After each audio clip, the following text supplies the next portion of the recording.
Friends, welcome back to my channel. आप सब कैसे हैं? आशा करती हूँ कि आप सब स्वस्थ होंगे और मजे में होंगे। अगर आपने मेरा लास्ट व्लॉग देखा है तो उसमें आपने देखा कि मैं सत्संग की और लक्ष्मी जी की पूजा की तैयारी कर रही थी। तो बस उसी व्लॉग को आज मैं कंटिन्यू कर रही हूँ। तो यहाँ पर मेरी सफाई वफाई हो गई थी और किचन का काम कंप्लीट हो गया था। बस उसके बाद मैंने ध्रुव का थोड़ा सा काम किया और एक छोटी सी नैप ली आधे घंटे की ध्रुव के साथ। और फिर बस अब यहाँ पे मैं प्रसाद बना रही हूँ। और हमारे यहाँ प्रसाद में बनते हैं ये फ्राई किए हुए आलू। आपने लास्ट व्लॉग में देखा ही होगा कि मैंने बहुत सारे आलू फ्राई किए थे। बस इसी को ही अब कंप्लीट कर रही हूँ, मतलब इसमें ही बस मसाले वसाले डाल के और इसे पूरा करूंगी। और हमारे ये जो आलू बनते हैं ना वो सबको इतने पसंद आते हैं ना, बोलते हैं ना कि प्रसाद में बहुत ही स्वाद होता है। बस वही है, ये बनते तो एकदम सिंपल ही है पर इतने टेस्टी बनते हैं ना है। तो बस इसके लिए मैंने जीरा डाला है और बेसिक से मसाले डाले हैं और जो सूखी मेथी होती है ना, कसूरी मेथी, पर हम इसको घर पे ही बनाते हैं, मतलब घर पे ही मेथी को सुखाकर और बनाते हैं। पर वैसे तो हमारी ये मेथी बहुत ही अच्छी हो रहती है, ग्रीन ग्रीन रहती है, पर इस बार पता नहीं क्यों ये एकदम से येलो पड़ गई है। तो अगर आपको इसका रीजन पता हो ना कि ये ऐसी पीली क्यों पड़ गई है तो प्लीज आप मुझे जरूर बताइएगा। और फिर इसमें जो मैंने आलू फ्राई की थी ना वो डालकर और जो हरी मिर्च मैंने चॉप करके रखी थी वो डाल देनी और बस इसे मिक्स कर देना है। हम ये प्रसाद में आलू इसलिए बनाते हैं क्योंकि मैंने आपको बताया था ना कि हमारे घर महीने में एक दिन सत्संग होता है और ये सत्संग उस दिन होता है जब हमारे गुरुजी की तिथि होती है, मतलब मंथली जो तिथि आती है ना उस पे मनाते हैं। तो हमारे गुरुजी को ये वाले आलू बहुत ही पसंद थे, तो बस इसलिए यही बनाया जाता है। और भी बहुत सारा प्रसाद आता है, मतलब वो बाहर से आता है, पर घर पे हम सिर्फ ये आलू ही बनाते हैं। और बस इसके बाद मैंने चाय वाय पी ली थी और उसके बाद जो दिन के बर्तन होते हैं ना, जो मेड दिन को आती है और वो मांझ के रहती है, बस वही जमा रही हूँ। और सत्संग जो होता है वो हॉल में होता है, तो हॉल में मैंने किस तरह से अरेंजमेंट किया है सत्संग के लिए, चलिए वो देखते हैं।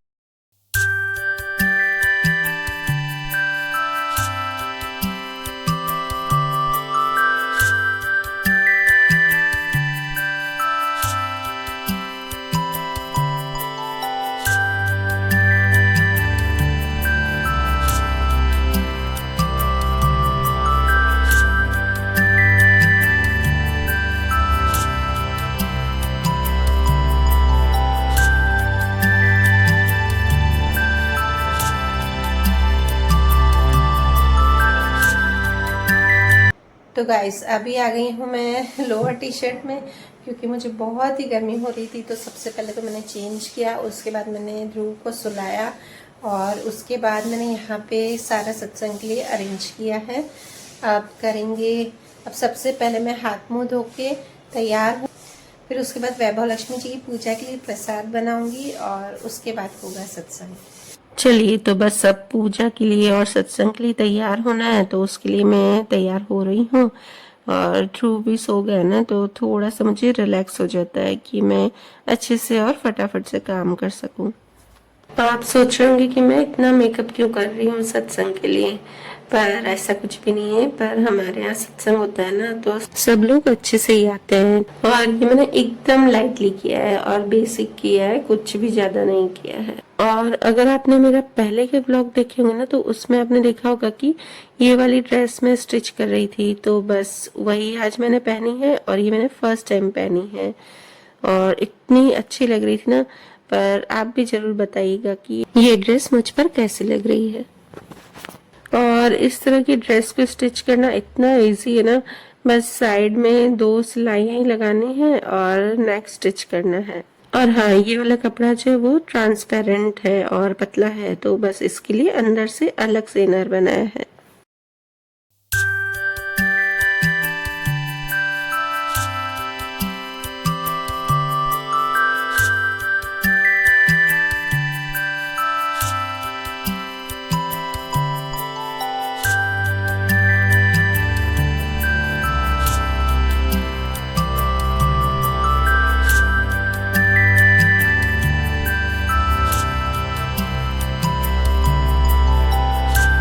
इसमें यहाँ पर तैयार हुई और इतने में फिर से ध्रुव उठ गया। इसकी ऐसी ही नैप होती है, छोटी छोटी सी एकदम। तो बस अब वैभव लक्ष्मी जी के लिए भी प्रसाद बनाऊंगी, मतलब जो मीठा वाला प्रसाद होता है ना वो, और साथ में हमारा जो सत्संग होता है ना उसके लिए भी सेम यही प्रसाद बनता है। तो बस वो बना दूंगी अब मैं जल्दी से। वैभव लक्ष्मी जी की पूजा के लिए तो कोई भी मीठा प्रसाद बनता है, पर हमारा जो ये सत्संग होता है ना उसके लिए कड़ाह प्रसाद बनता है। आप सबने शायद नाम तो सुना ही होगा कड़ाह प्रसाद का, बस वही बनता है। तो आज मैंने वैभव लक्ष्मी जी की पूजा के लिए भी सेम यही बना दिया है, और वो आटे का बनता है। और जो ये प्रसाद बनता है ना वो एकदम थोड़ा बनाया जाता है। पहले हम भी बहुत ज्यादा ज्यादा बनाते थे, पर हमारे जिन गुरु की तिथि है ना उन्होंने ही बोला था कि नहीं, ये बस प्रसाद थोड़ा सा ही बनेगा, मतलब सबको आधा आधा चम्मच या एक एक चम्मच ही आना चाहिए, उससे ज्यादा नहीं। बाकी बाहर से तो बहुत सारा प्रसाद आता है, और उसके साथ चाय बनती है या कोल्ड ड्रिंक या फिर शरबत या आइसक्रीम, जो आपका मन चाहे वो प्रसाद के बाद वो दिया जाता है। और इसके बाद मैंने अनन्या को उठा दिया था कि इसे संभाल, तो मैं जल्दी से पूजा कर लूँ क्योंकि सत्संग का भी टाइम होने वाला है।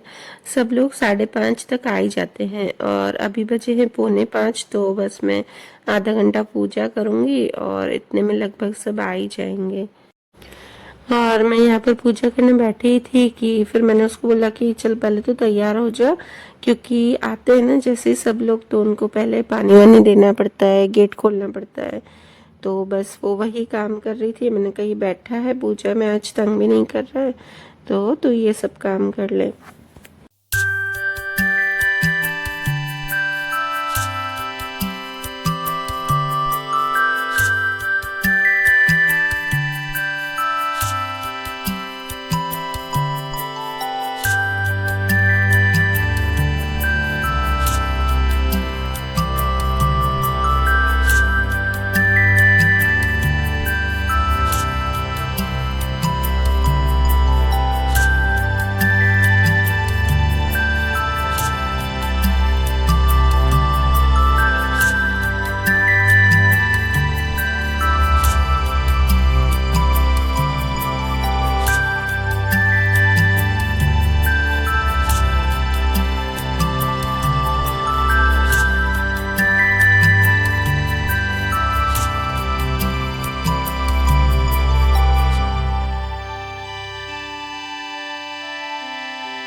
नमस्ते महामाया श्री पीठेश्वर पूजिते शंख चक्र गदा हस्ते महान लक्ष्मी नमो। तो बस यहाँ पर मेरी लक्ष्मी जी की पूजा कंप्लीट हो गई है। अब आगे होगा सत्संग, तो सॉरी फॉर कि मैं आपको सत्संग का नहीं दिखा सकती हूँ क्योंकि मुझे अलाउड नहीं है। तो अगर जब भी मुझे अलाउड होगा तो मैं आपसे जरूर शेयर करूंगी। तो मिलते हैं अब नेक्स्ट व्लॉग में।